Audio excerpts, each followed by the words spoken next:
شروع کرتا ہوں اللہ کے نام سے جو بڑا مہربان اور نہایت رحم کرنے والا ہے۔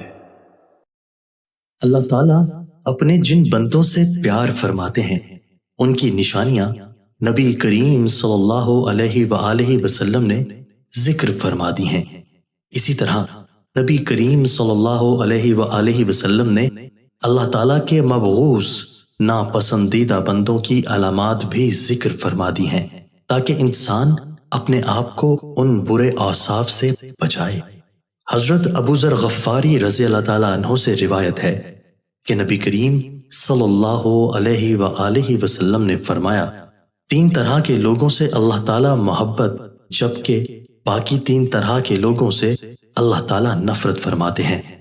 جن سے اللہ تعالیٰ محبت فرماتے ہیں ان میں سے پہلا وہ شخص ہے جو ایسی قوم میں رہتا ہو جس قوم کے پاس کوئی شخص رشتہ داری اور قرابت داری کی بنیاد پر نہیں بلکہ محض اللہ کا واسطہ اور قسم دے کر کچھ مانگنے آیا ہو، اور وہ قوم ایسے شخص کو دینے سے انکار کر دے، اور یہ شخص علیحدگی میں اس مانگنے والے کی اس طرح مدد کرے کہ اللہ تعالیٰ اور مانگنے والے کے علاوہ کسی کو اس بات کا پتہ نہ چلے۔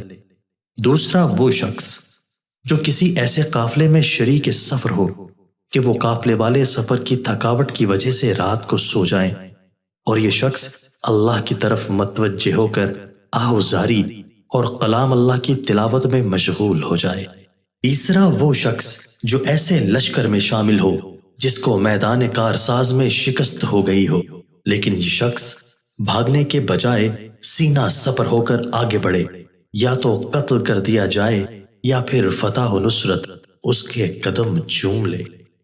نبی کریم صلی اللہ علیہ وآلہ وسلم نے فرمایا، 3 طرح کے لوگوں سے اللہ تعالیٰ نفرت کا معاملہ فرماتے ہیں۔ پہلا وہ شخص ہے جو بوڑھا ہو جائے پھر بھی زنا کرے، دوسرا وہ شخص جو فقیر اور تنگ دست ہو پھر بھی تکبر کرے، اور تیسرا وہ شخص جو مالدار ہو لیکن دوسروں پر ظلم کرے۔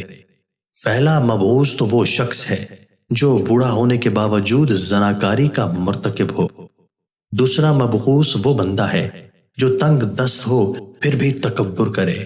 قرآن و سنت میں متکبر شخص کے بارے میں بہت سخت وعیدیں مذکور ہیں۔ تکبر کرنا ویسے ہی بہت بڑا گناہ ہے، لیکن ایسا شخص جس کے پاس اسباب تکبر بھی نہیں وہ بھی تکبر کرے تو اللہ رب العزت کی نگاہ میں قابل نفرت بن جاتا ہے۔ حضرت عبداللہ بن مسعود رضی اللہ تعالیٰ عنہ سے روایت ہے کہ رسول اللہ صلی اللہ علیہ وآلہ وسلم نے فرمایا، مفہوم وہ بندہ جنت میں داخل نہیں ہوگا جس کے دل میں رائی کے دانے کے برابر تکبر ہوگا۔ اس پر ایک شخص نے سوال کیا کہ بندہ اچھے کپڑے اور اچھے جوتے کو پسند کرتا ہے، کیا یہ بھی تکبر ہے؟ آپ صلی اللہ علیہ وآلہ وسلم نے جواب دیا کہ نہیں، اللہ جمیل ہیں اور حسن و جمال کو پسند فرماتے ہیں۔ تکبر یہ ہے کہ بندہ حق بات کو قبول نہ کرے اور لوگوں کو ذلیل سمجھے۔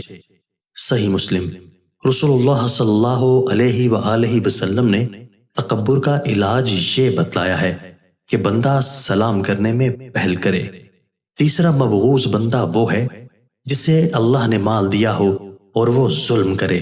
جو بندہ مالدار ہونے کے باوجود ظلم کرتا ہے وہ اللہ کے ہاں قابل نفرت ہے، کیونکہ مال کا مل جانا محض اللہ کی عطا سے ہے، اس کی وجہ سے اور اس کے ہوتے ہوئے کسی پر ظلم کرنا پرلے درجے کی حماقت ہے۔ محدثین کرام رحمت اللہ علیہ نے الغنی الظلوم کی تشریح میں یہ بھی فرمایا ہے کہ اس سے مراد وہ شخص ہے جو دولت مند ہونے کے باوجود بھی قرض خواہوں کو قرض کی ادائیگی نہ کرے، یہ بھی ظلم ہے۔ اللہ کریم ہمیں اپنے محبوب بندوں میں شامل فرمائے اور مبغوض ہونے سے بچائے، آمین۔ دوستو، اللہ تعالیٰ ہمیں ان احادیث مبارکہ پر عمل کرنے اور اپنی زندگیوں کو سنوارنے کی توفیق عطا فرمائے۔